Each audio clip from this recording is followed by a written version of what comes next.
Je n'oublierai jamais le moment où Maëlle m'a avoué son amour. Ses lèvres tremblantes contre les miennes sous la pluie torrentielle de Paris. Comme si cet instant allait tout anéantir. Je suis marié. Théo. Mais c'est toi que j'aime. Avait-il soufflé. La voix déchirée par le poids d'un secret trop lourd. Et moi. Pris dans ce tourbillon interdit. J'ai répondu à son baiser. Ignorant que cette passion allait faire exploser nos vies en mille éclats de trahison et de douleur. Tout a commencé dans l'agence d'architecture du Marais. Où je travaillais depuis 5 ans sous les ordres d'Alexandre Rivière. Un homme charismatique. Exigeant. Presque tyrannique en affaires. À 32 ans. J'étais Théo Laurent. Un architecte ambitieux originaire de Provence. Venu conquérir Paris avec mes rêves de grands projets. Alexandre m'avait repéré lors d'un stage. M'avait promu rapidement. Me confiant les chantiers les plus prestigieux. Je lui devais tout, ma carrière. Ma stabilité. Même une forme d'admiration paternelle déguisée. Mais le véritable cœur de sa vie était Maëlle. Maëlle Rivière. Son mari depuis 8 ans. Un conservateur adjoint au Louvre. Passionné par l'art de la Renaissance.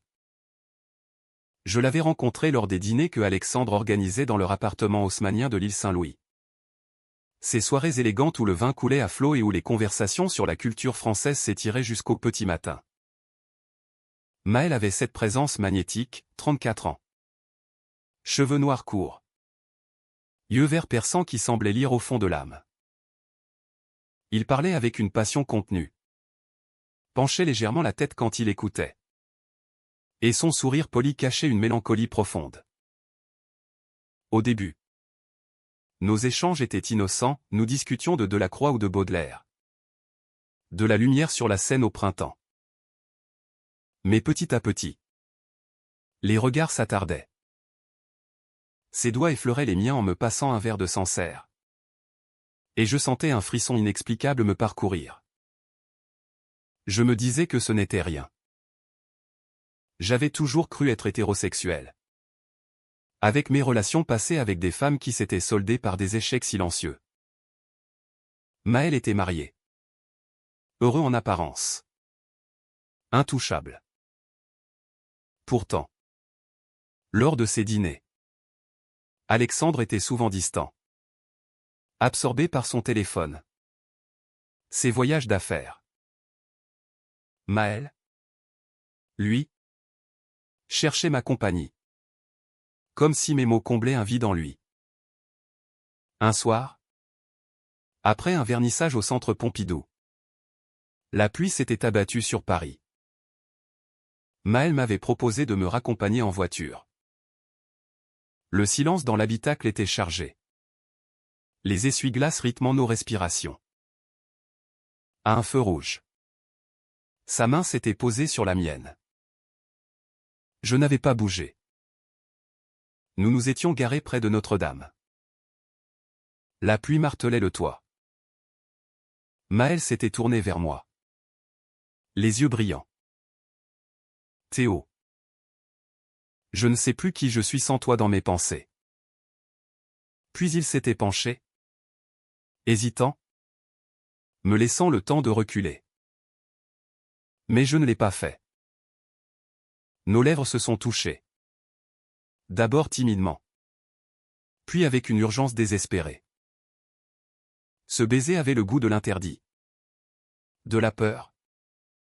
Du désir refoulé depuis des mois. Quand nous nous sommes séparés. Haletant. Il a murmuré, pardon. C'était une erreur. Mais ses yeux disaient le contraire. Les semaines suivantes furent un mensonge permanent. Nous nous voyions en secret, un café discret dans le quartier latin. Une promenade nocturne le long des quais quand Alexandre était en déplacement. Maëlle m'avouait ses doutes sur son mariage. La froideur grandissante d'Alexandre. Les nuits solitaires. Moi. Je lui confiais ma solitude. Ce vide que je n'avais jamais su nommer. Chaque rencontre approfondissait notre lien. Ses mains tremblantes dans les miennes. Ses confidences chuchotées sous les réverbères. Je me haïssais pour cette trahison envers Alexandre.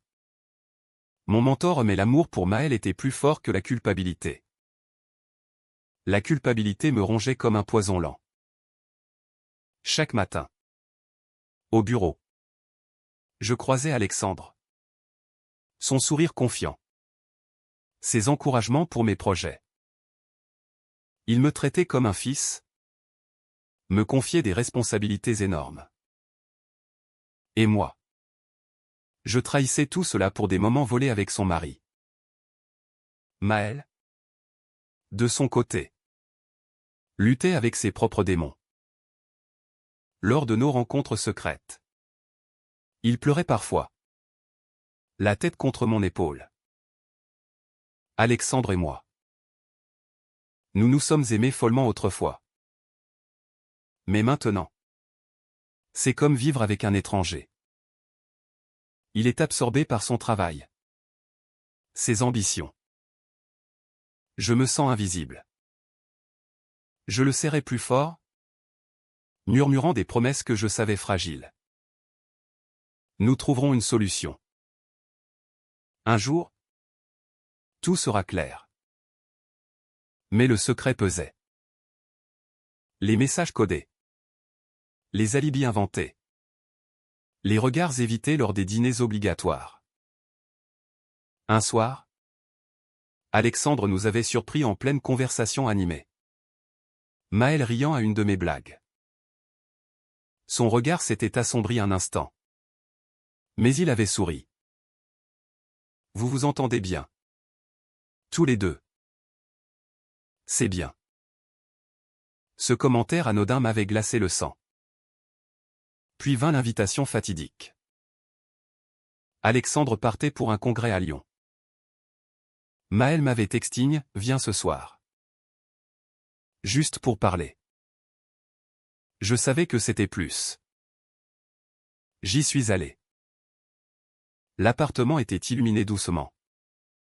Une bouteille de Bordeaux ouverte. Maël était nerveux.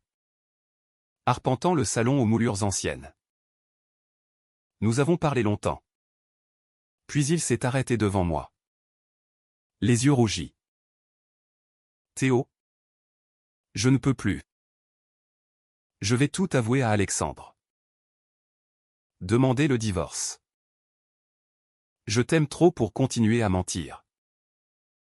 Mon cœur s'est emballé. Tu es sûr? Il te détruira. Et moi aussi. Oui. Pour nous. Nous nous sommes embrassés.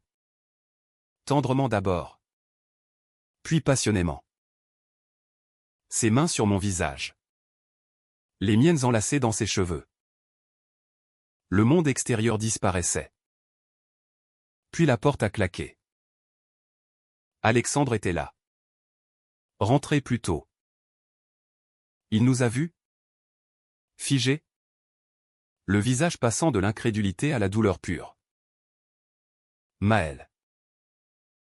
A-t-il murmuré? La voix brisée. Maël s'est écarté violemment. Alexandre a avancé. Les poings serrés mais sans violence. Combien de temps? Maël a tout avoué. Les larmes coulant. Les mois de mensonges. Les rencontres. L'amour pour moi. Alexandre m'a fixé. Toi.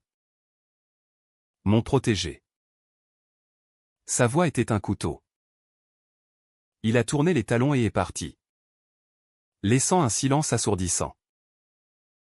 Maël s'est effondré en sanglots.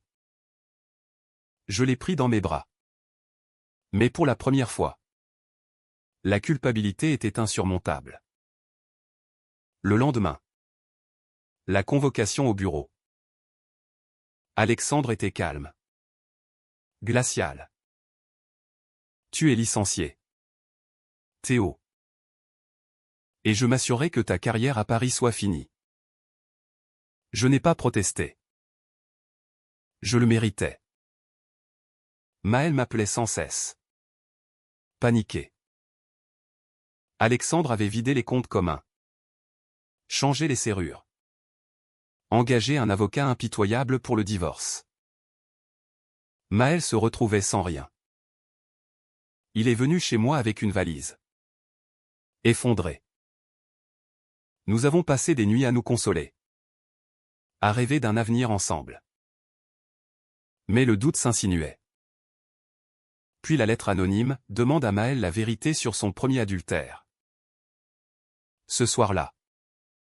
Confrontation. Maël a pâli. Nié d'abord. Puis craqué. Avant toi. Il y a eu quelqu'un. Un collègue. Alexandre l'a découvert. C'est là que tout a changé. Il a commencé à boire. À me frapper parfois.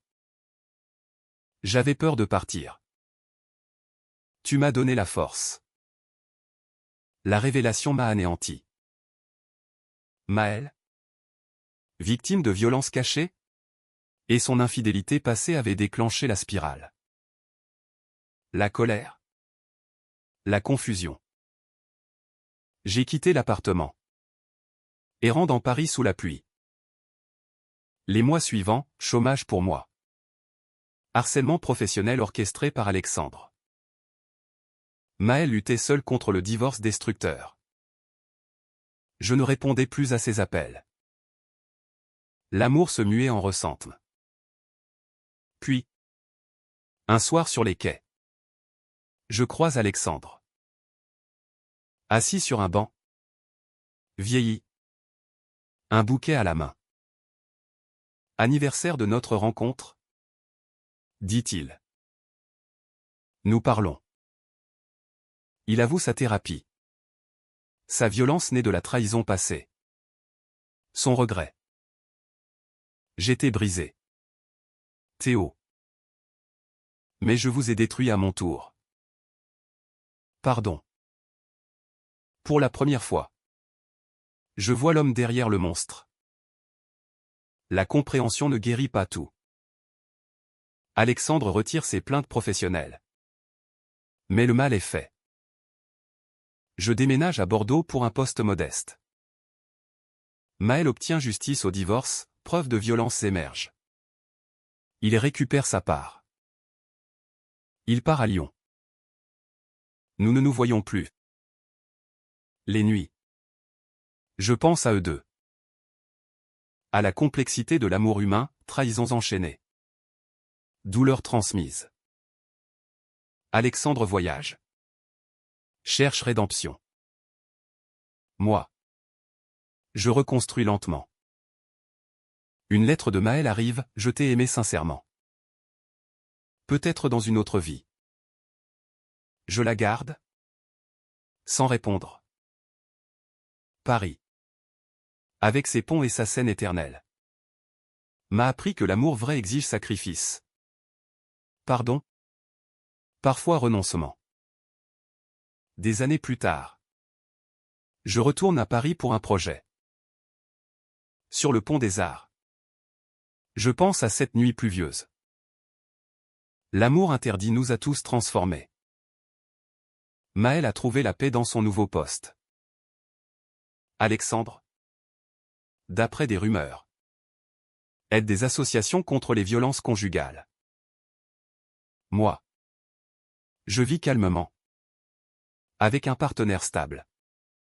Apprenant à aimer sans détruire. Certains secrets explosent pour révéler des vérités plus profondes, nous sommes tous fragiles. Capables du pire et du meilleur. Sous la lumière parisienne. J'ai compris que le pardon est le plus grand acte d'amour. Même envers soi-même. Et si un jour nos chemins se croisent à nouveau? Peut-être pourrons-nous nous saluer sans douleur. Car la vie continue. Comme la Seine qui coule. Emportant les regrets vers la mer.